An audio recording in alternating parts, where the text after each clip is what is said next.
And for the first time ever, it's not like, oh, Meghan in that one song. It's like Meghan in this album. I wore pink in honor of the Made You Look video today. So, Oh my God, I love you. Thank you. hey, okay. So congratulations on the new album, Taking It Back. What are we taking it back to exactly? And what does the title mean to you? We are taking it back to the doo-wop sound from my first album, but also taking back my power, taking back my love for myself, my confidence, and I slay. You do slay. You do slay. I love the new video, and congrats on the success. It is soaring in the streams, especially in the last couple of days. Like the boost has been kind of amazing to see, especially as a fan. How much fun was it to shoot this video? Because it looks like a Barbie world, and I just wanted to know all about it. It was the worst day. It was the worst day. It was like the heat stroke. What was it? September 8th or something? Did I make up that day? I made up that day. September 1st. September 1st. It was like literally the hottest day in Los Angeles. We rented this house to shoot in, and there was no air conditioning. So everyone was boiling for me. All my famous TikTok friends came, and I was like, I'm so sorry. And I was just like crying and apologizing to them. They were troopers. They stayed all day. I went out on that car, burned my skin. It was so hot. You know, when everyone's just hot and frustrated and they're just like barking at each other, that was me. I was like, hurry it up, you know?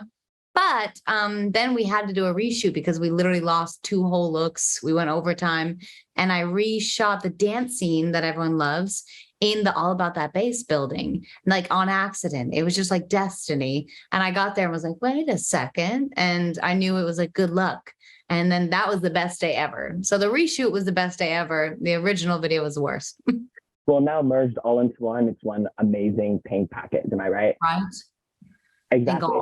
And you mentioned you had all these amazing cameos, Jojo Siwa, Chris Olsen, Becca Means. I mean, it goes on and on and on. Was there anybody that you didn't get to work with that maybe you might want to do another video with at another time? So many people on TikTok. I follow so many amazing people. And now it's funny because the people I wanted also in there, they're making videos and they're like, when your invite got lost in the mail. And I'm like, God, but I'm so glad I also didn't get them because they would have hated that experience and then they would have judged me forever for it. So I had the perfect amount, and I had my good close friends do it for me. And I sent them all gifts afterwards of like, thank you for boiling for me. I love that. And there's so many songs on the record that you can do things with people with anyways, that it's just for the next single, right? Yeah, I'll see this one. So I wanted to touch on your songwriting a little bit because you've always been a songwriter. You've written for other artists as well. A lot of people may not know that, but, you know, you're quite a gifted songwriter. But, you know, since becoming a mother and COVID and all that stuff, how has that changed the way that you approach your songwriting? Oh, everything means more. Everything's more important. You know how life is more important when you have babies? Do you have babies? You're too young. I don't. I'm not yet. Babies, when everyone's like, that love is just like the more heartbreak you could get. You know, if you lost this thing that you made and created and they cut out of you, my world is over. Sorry, I'm vicious. And everything matters. I want to live forever. I want to be the healthiest person I could be so I can live forever. I want to know that ghosts are real so I can stay and haunt him forever, just to be with him, you know? And that's what I took to my songwriting. And you could hear it, especially in the last song, Final Breath, is like, I hope to live forever and lay in bed with my husband and pass together like the Notebook. Like that's my bucket list dreams for us. And yeah, everything matters more. Poetic. I love it. Has Riley gotten a chance to see Mama in the studio yet? Oh yeah, since he was like very young. We recorded the Christmas album and some extra tunes. He was in my belly, and then he's seen me record a lot. Luckily I get to work from home. My studio's in the basement and I just produce my vocals. So he'll come downstairs and we'll have baby breaks. And then I always tell my co-writers, like, I'm wrapped by 6, figure it out, because I need to go do bath time. And a lot of my co-writers are parents too, so they loved it. They were like, thank you so much. I'm going to go put my kid to bed. And I was like, you're welcome. I was going to say, because I feel like a lot of songwriters and producers I speak to tend to work at night or like overnight hours and things like that. So that's amazing that you've gotten the normal way is to start at noon and end at like midnight. And I was like, it ain't happening. You could show up at 10 a.m. and you're leaving at 6, you know? I love that. But you got, when you're a mama, you gotta lay the rules, right?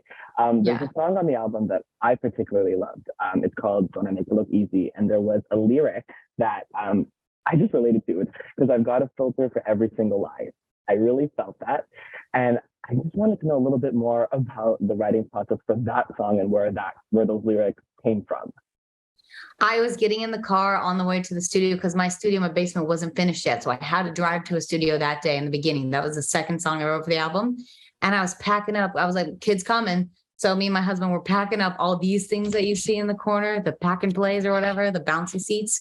We packed all this in the car. We were like, the diapers, like trying to get everything, and we're sweating. And I was like, God, don't we make this look easy? This is exhausting. And then I was like, oh, that's what we're writing today. And then I didn't want to be like, don't I make being a parent look easy, baby? So I was like, let's relate it to Instagram, or social media, how you only post the glamorous moments. And like, I'm not good at like posting pics of me crying. I don't go, it's like a new thing that TikTok does and they want me to do it. But when I'm crying, I want to be alone and cry.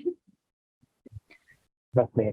I have just one more question because we got to get those liners done. But I really wanted to know, just because the music industry has shifted a lot, in the time since you started before, when you were writing songs, before putting out music, with the boom of TikTok and all that streaming, how has that affected the way or changed the way that you may approach a rollout of an album? Oh yeah. Someone recently was like, dude, the rollout plan for your album is so good. Like, congratulate. I was like, it's my TikTok. Like, it's literally my TikTok. And my best buddy, Chris Olsen, is on TikTok. He's a superstar. He's helped me think of amazing creative ideas. And like, just us power couple on TikTok, just having a blast, seems to be working. And it's been my favorite album release of my entire career, because everyone's just so kind and sweet and supportive. And for the first time ever, it's not like, oh, Meghan in that one song. It's like Meghan in this album, which I've never had for a long time. So it feels like my birthday every single day. You have the power to connect with the fans a lot more, I can imagine. Yeah. Thank you so Thanks much. so much, Michael. Love you. I love you so much. You're amazing. Thank you. It's such a pleasure to talk to you today.